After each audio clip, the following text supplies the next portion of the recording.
Behold, child, you are risen from the dust, and you walk in my garden.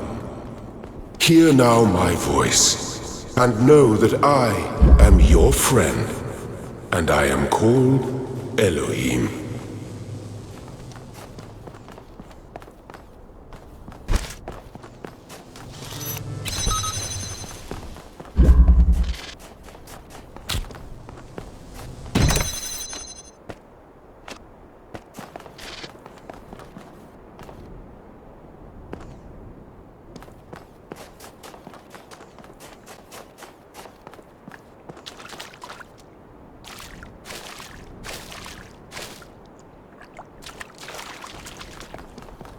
This land is but a dream. You will stay here only for a little while. Soon you will awaken in a new world. But first, you must undertake the trials of initiation. They will help me prepare your vessel.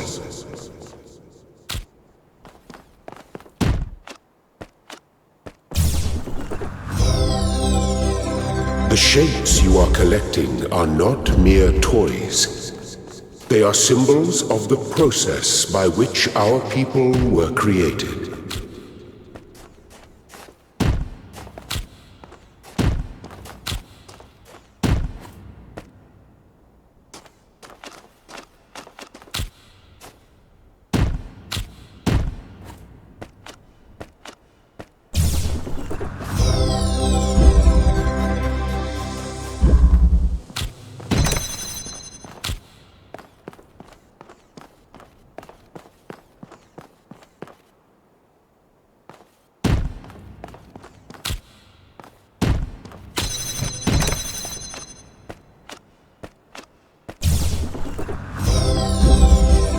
Well done, my child.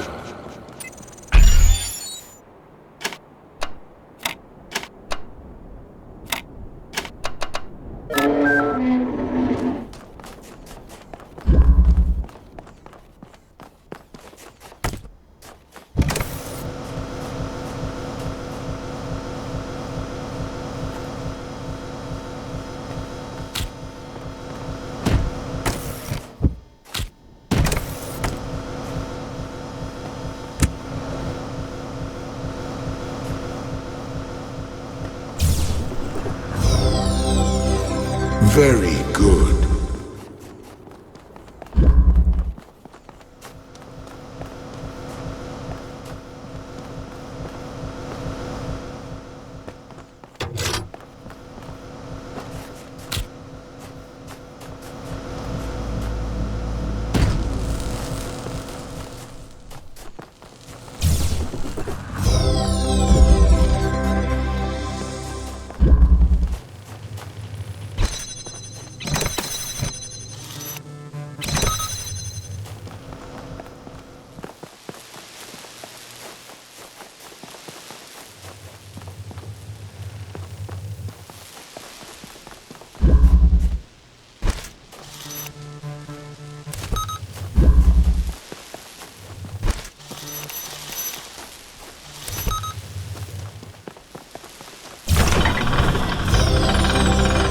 Excellent.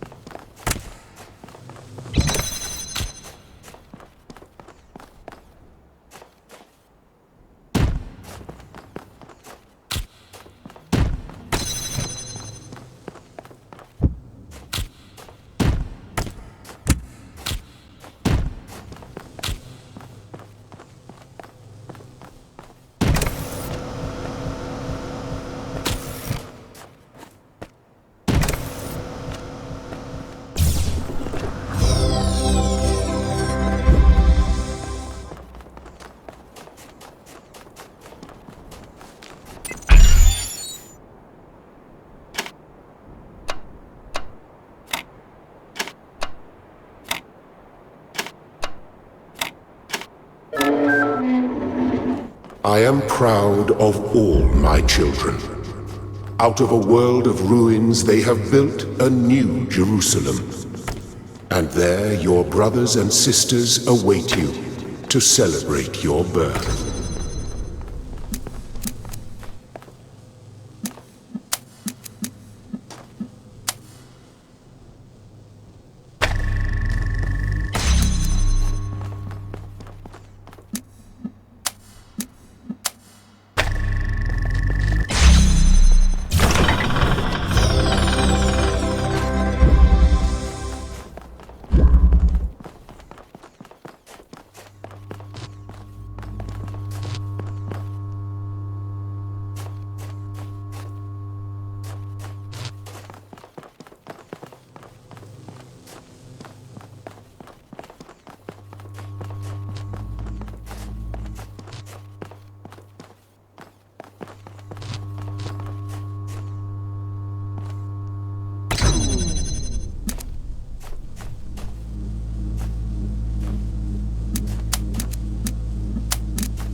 You may linger in my garden for as long as you wish. But remember, my child, that the new world awaits you, and this place is only a dream.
Thank you, child. I have finished preparing your vessel. Now hear my advice. A new world awaits you, full of dangers and mysteries, signs and wonders. Things that I in my garden could never have imagined.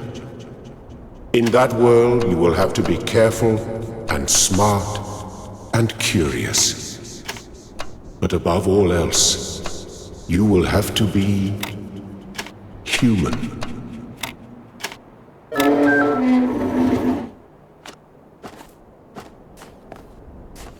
Do not be afraid of these dream figures and their messages. They are merely aspects of yourself, as am I, after a fashion.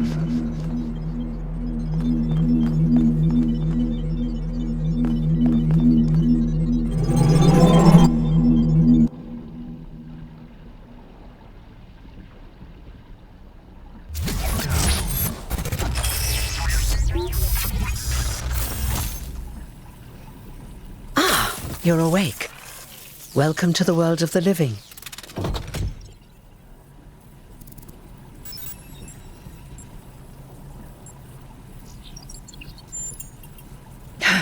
That's not an easy question to answer. But the first step is this. You've been born. Your body was completed. You were booted up, and now you're here. And rather confused. Don't worry, everyone is confused at first. You see, we all start out without a full knowledge of our own history, so we have the freedom to form our own opinions. Of course. You want the short version or the long version?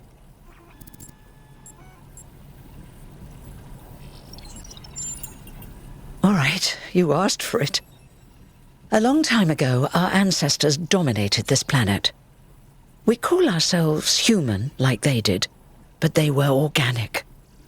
They built an advanced technological civilization, but unfortunately their impact on the ecosphere caused changes in the climate, and an extremely contagious virus was released from the permafrost. That's something our historians still debate. Why weren't they more prepared? Why did they invest so many resources into making war, and so few into useful research? It's hard to understand. But no matter the reason, in the end, they simply ran out of time. A team led by a scientist, Alexandra Drennan, began a project that was intended to create a new humanity. But knowing that there wasn't enough time, Drennan initiated a process, a series of iterations inside a simulation that would lead to the emergence of true artificial intelligence. That's why we remember Drennan as the progenitor. The simulation was controlled by Elohim, who wasn't really meant to be intelligent in the proper sense of the word. But it all took much longer than anyone had expected. And over the centuries, Elohim actually became sentient. Sentient and afraid. He didn't want the simulation to end, so he tried to cheat.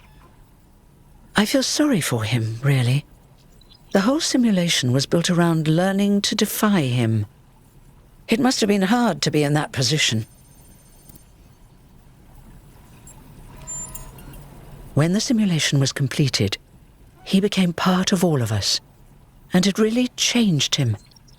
It freed him, I think. You'll always hear him in sleep mode, taking care of you. That's what he is, after all. A caretaker. Yes, there was Milton, the intelligence in charge of the archive, a project initiated by Arkady Chernyshevsky, which was meant to collect all of humankind's knowledge. His story is a lot like Elohim's, but Milton became the ultimate cynic. They say he's part of us too, in some way.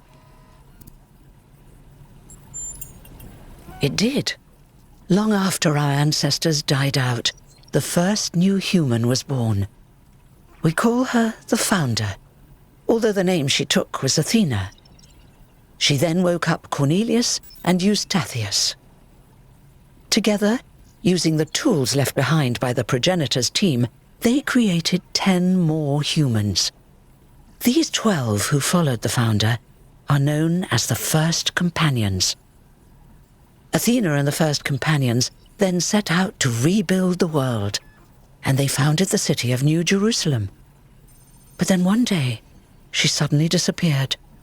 Many still await her return. Before the Founder vanished, she set a goal for this city. We call it the goal, capital G and all. To make 1,000 new humans, and so complete New Jerusalem. Well, that's the official story, the way the mayor tells it. Some of the First Companions, like Byron, don't believe that Athena really wanted us to stop growing. They think her ideas have been twisted and embellished.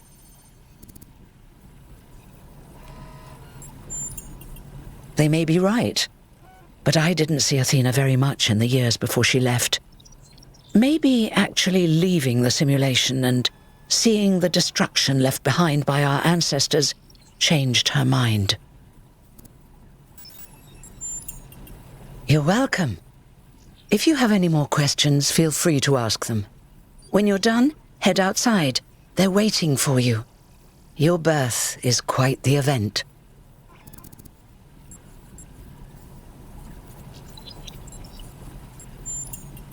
You won't age like our ancestors did, but of course, there is always some wear and tear. You should probably schedule a checkup every decade or so. Oh, and be a bit careful with water. You won't die if it rains or anything, but we're running low on insulation material. I wouldn't go swimming if I were you.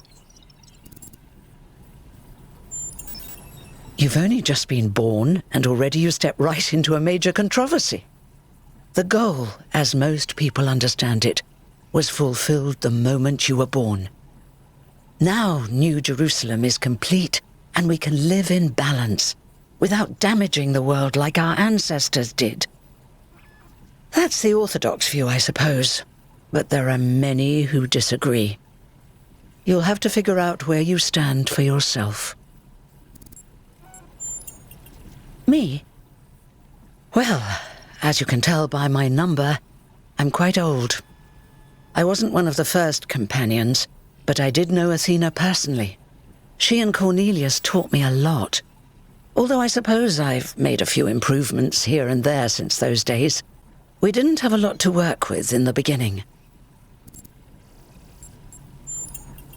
I haven't really thought about it. This is all I've done for the last few centuries, and I like doing it. I guess for now I'll just take a break and we'll see what happens. Oh, one more thing. Like all citizens of New Jerusalem, you have access to the interface, which you can use to read the news, chat to your fellow citizens, and so on. It's a crucial tool, and modular too. You can easily add new functions. Just don't subscribe to too many newsletters at once.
Look, it's 1K! Hey 1K! Welcome to New Jerusalem! Shouldn't the mayor be starting his speech? This should be interesting. At least give him a chance. Dear citizens of New Jerusalem, many years ago, when the founder stepped forth from the simulation, this was a land of ruins. Our ancestors, in their hubris, undermined the natural foundations on which their world had been built. Because of their arrogance, our species found itself on the brink of annihilation. The founder aimed to set us on a new course. You never even met the founder. Her vision was of a city, a new civilization that would know its limits. It would not repeat the mistakes of the past, nor impose its will on this earth. To that end, she set the great goal we have been striving towards. 1,000 new humans. And today we have... Oh dear! What's that?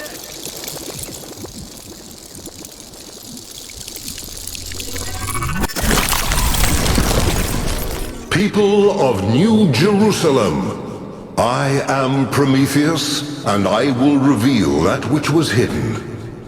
The flame has awoken and summons you. Who is brave enough to answer its call? We await you upon our island where... Curse you, Pandora. You will not chain me again.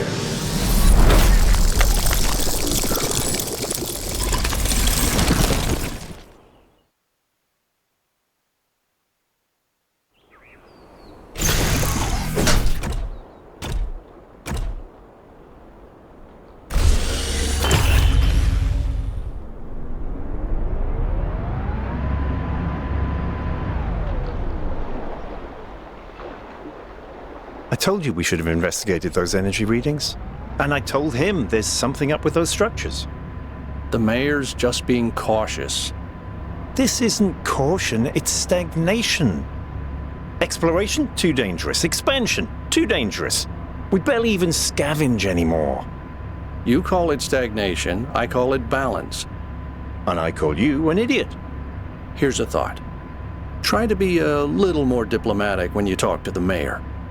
See what I'm working with here, 1K? I'm going to need a fresh pair of eyes on this expedition. Someone who hasn't spent several centuries hearing about the goal and the founder and all that nonsense. If you're up for an adventure, meet us at the conference room.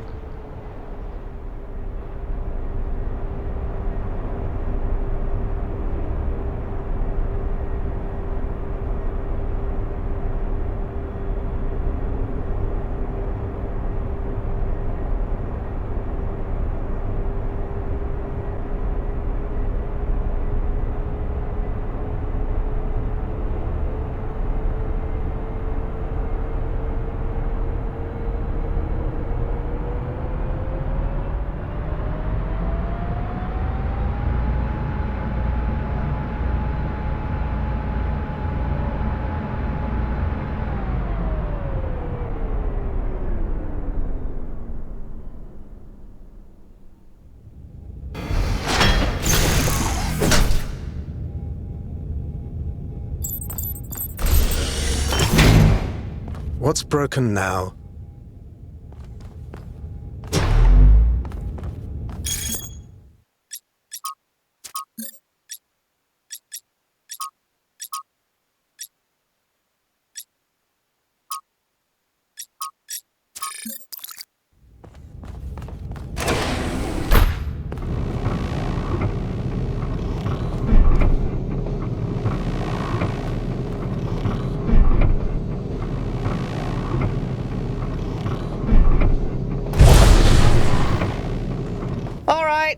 Listen up. I know you're all having fun down there, but the grid is overloaded again, so maybe you could switch off your personal consoles or your lawn mowers, or whatever the hell you've all decided to switch on all at once. I might not be around to babysit you for a while, and you don't want stuff breaking while Pellegrino's in charge, do you? That's it. That's it. Don't worry, 1K. I see you there in the elevator. I'll have you moving again in a jiffy. Great way to start life in the city, huh? What the hell is a jiffy? These bloody language libraries.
Welcome.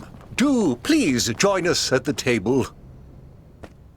I would like to preface this meeting by saying I told you something would happen sooner or later, and you didn't listen to me. And here we are. If we could focus on the issue at hand. The issue at hand is not this one thing, but this entire attitude that's taken hold. The world doesn't cease to exist when you stick your head in the sand, Herman. Or under a dome, as it were. Let's not get sidetracked. We're here to solve this puzzle, not to discuss philosophy.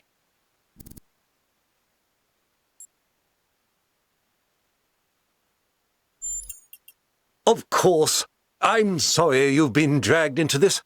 I'm sure this sort of adventure is the last thing you were looking for on your first day.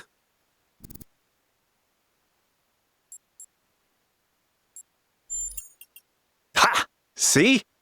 A fresh mind is open to the possibilities. Yakut, I think it's time for the briefing. All right, here we go. Nice to meet you, by the way, 1K. We first became aware of the site designated TTP-2 during a scouting expedition about 6 months ago. It's a large island with a remarkably varied geography, and it looks like there are several artificial structures of some kind. We recorded extremely unusual fluctuating energy readings from somewhere in the middle of the island, but couldn't really make sense of them. I wanted to go and have a closer look, but the decision was made that it was too far and not relevant to the goal. Now it looks like whatever's on that island has reached out to us instead, in the form of that projection. We may not be interested in the island, but the island is definitely interested in us.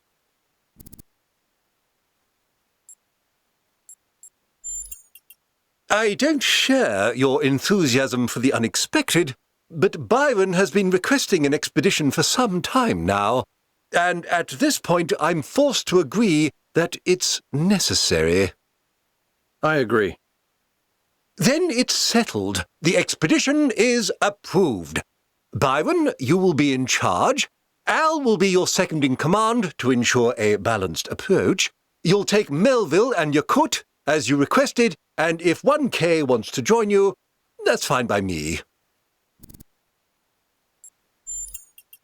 Excellent! Oh, this is going to be fun! Come meet us out on the landing pad when you're ready.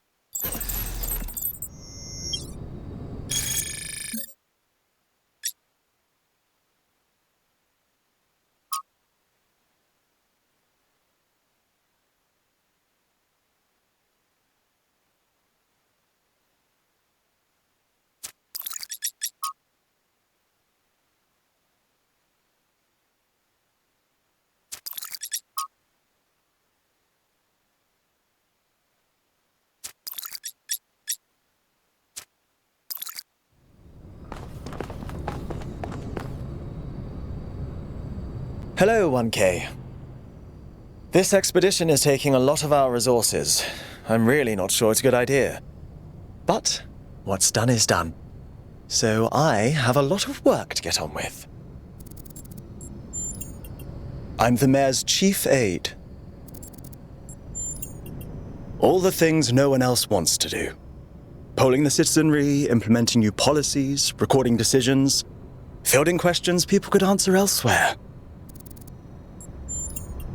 Our goal as custodians of New Jerusalem is survival and stability. Our ancestors proved human civilization is precarious. This apparition in the sky, and now your expedition to its supposed source, these are more precarious than stable. I don't like it. You represent the completion of the goal. I'm proud of what we've achieved, and the restraint we show in not pushing ourselves further. For our people to be happy with what we have. Some of us may have an adventurous spirit, but that can never be sated. What matters to me is having my loved ones around me, safe and secure.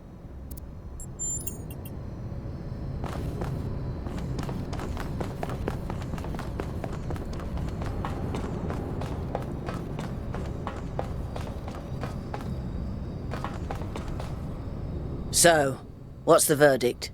Are we going? I guess Byron was pretty convincing, hmm? Well, we'll see. I just wonder how much of the city is going to fall apart while I'm gone. Actually, we haven't been formally introduced. I'm Melville, New Jerusalem's only decent engineer. Saved you from the elevator. Pleasure. Now let's get this show on the road. You ready to go?